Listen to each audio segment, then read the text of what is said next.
Bonjour tout le monde, je m'appelle Marina et je suis une ergothérapeute et professeure de yoga. Aujourd'hui, on va parler de la douleur et pas n'importe quelle douleur, de la douleur qui n'a pas toujours d'explication.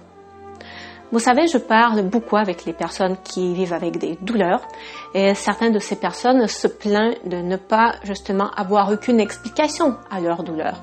Après des dizaines de tests, de scans, IRM, échographies, prises de sang, même si on trouve quelque chose, ce quelque chose n'explique pas forcément l'intensité et l'ampleur et la fréquence de leur douleur. Et parfois aussi, il s'agit d'autres types d'inconfort ou de symptômes un peu étranges, comme des engourdissements par exemple, des vertiges, des pertes de sensations, des fourmillements, donc pas forcément de la douleur, mais d'autres sensations très désagréables qui font encore plus peur parfois même que de la douleur. Et donc dans la vidéo d'aujourd'hui, je vais vous parler d'une des causes possibles de cette douleur inexplicable à première vue. Je vais me baser beaucoup sur une étude scientifique qui a recensé 799 études au sujet de ce tissu très spécial de notre corps.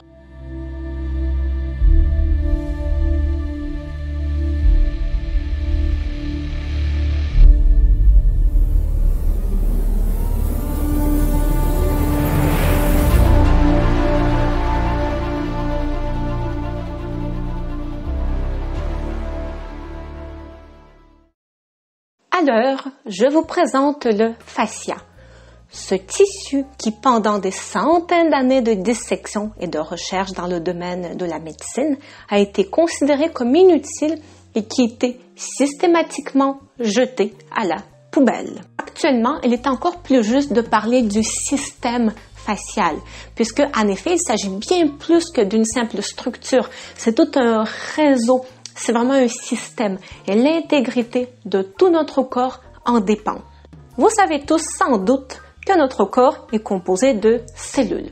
Des cellules très variées. On a des cellules des muscles, des organes, de la peau, les cellules nerveuses et j'en passe. Chaque cellule vivante est un petit organisme à part entière capable de se régénérer et qui fonctionne de façon très complexe.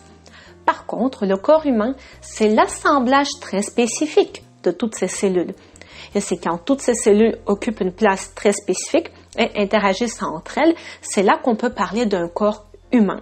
Et alors, le souci avec la grande majorité de cellules, pas toutes, mais vraiment la grande majorité, c'est qu'elles ne sont pas capables de rester collées une à l'autre par elles-mêmes. Si tu prends une cellule et une autre cellule juste à côté, mais elles ne sauront pas comment faire pour rester une à côté de l'autre. Donc, elles vont se séparer. Et ça, c'est exactement le rôle du système facial, de faire en sorte que les cellules de notre corps puissent rester ensemble, puissent rester collées, connectées, pour qu'elles puissent communiquer entre elles et échanger d'informations. Par contre, le fascia fait bien plus que servir de simple colle. Et là, je vais citer l'auteur de la recension des écrits que j'ai mentionné un petit peu plus tôt. La nociception est influencée par l'état du fascia. Cela signifie que la douleur peut être causée par des changements au niveau du fascia, qui est aussi appelé le tissu conjonctif. Les mêmes auteurs disent également que les changements au niveau du fascia amènent aussi des changements au niveau des nerfs et au niveau des vaisseaux. Et donc, quand on parle des douleurs, de la douleur d'un problème au niveau du fascia, d'une douleur qui a cette origine-là, on va parler du syndrome myofascial. Alors, essayons de comprendre c'est quoi le fascia plus concrètement. Les cellules principales qui composent le fascia s'appellent les fibroblastes.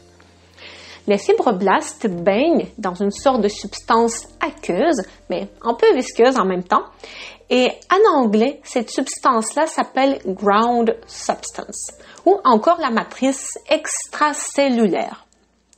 Par ailleurs, une des composantes extrêmement importantes de la matrice extracellulaire, c'est de l'acide hyaluronique. Oui, celui qui fait partie de pas mal de crèmes hydratantes anti-âge. Le fascia est vraiment partout. Il enroule toutes les structures de notre corps. Et donc, ce qui va particulièrement nous intéresser pour la suite de cette vidéo, c'est le fascia qui est en contact serré avec le système musculo-squelettique, donc avec tout ce qui est muscles, tendons, ligaments, os, etc. Allons voir maintenant les différents rôles du fascia, en plus de servir de cette sorte de colle pour maintenir toutes les structures de notre corps à leur place. Donc la première chose au sujet du fascia, c'est sa capacité à organiser le mouvement. Le fascia donne une forme à notre corps et nous aide de bouger d'une façon harmonieuse, bien coordonnée, une façon de bouger qui respecte notre corps surtout aussi. Les fibroblastes produisent et sécrètent dans la matrice extracellulaire et partout ailleurs dans notre corps, par ailleurs, du collagène.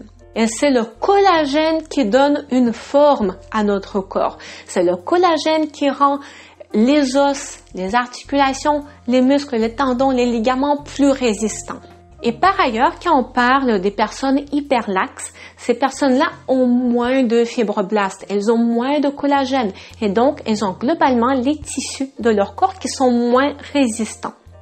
Et une chose qui est importante et intéressante à comprendre au sujet du collagène, c'est que une fois que le collagène est sécrété et créé par les fibroblastes, il n'est pas placé dans notre corps juste n'importe comment. Toutes les fibres de collagène se placent en rangée et c'est le mouvement qui détermine comment les fibres vont se placer exactement. Les fibres vont toujours se placer dans la direction de la tension. Par exemple, si j'ai un muscle qui se contracte, comme vous le voyez sur l'image, les fibres vont se placer dans le même sens pour résister cette tension. Or, le malheur qui arrive si on a un mode de vie très sédentaire et s'il y a peu de contractions musculaires, justement, les fibres de collagène deviennent de plus en plus désorganisées.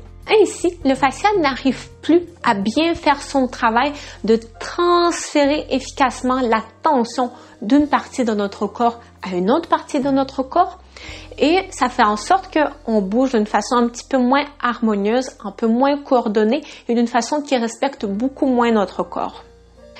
Il y a un autre changement très important qui survient lorsqu'on est immobilisé. La substance extracellulaire, dont l'acide hyaluronique, qui compose cette substance-là, quand même dans un bon pourcentage, cette substance-là devient plus épaisse. Le fascia se trouve, entre autres, entre les différentes couches musculaires et entre les différents muscles. Et normalement, le fascia fait en sorte que les différents muscles et les différentes couches musculaires sont capables un peu de glisser une par rapport à l'autre. Et ça, c'est quelque chose qui nous permet de bouger plus librement.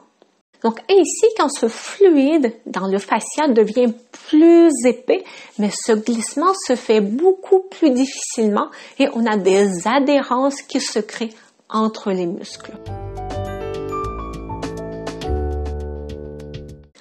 En résumé, quand on parle du syndrome myofascial, le fascia devient plus rigide et plus épais, il perd la capacité de glisser et il devient plus désorganisé.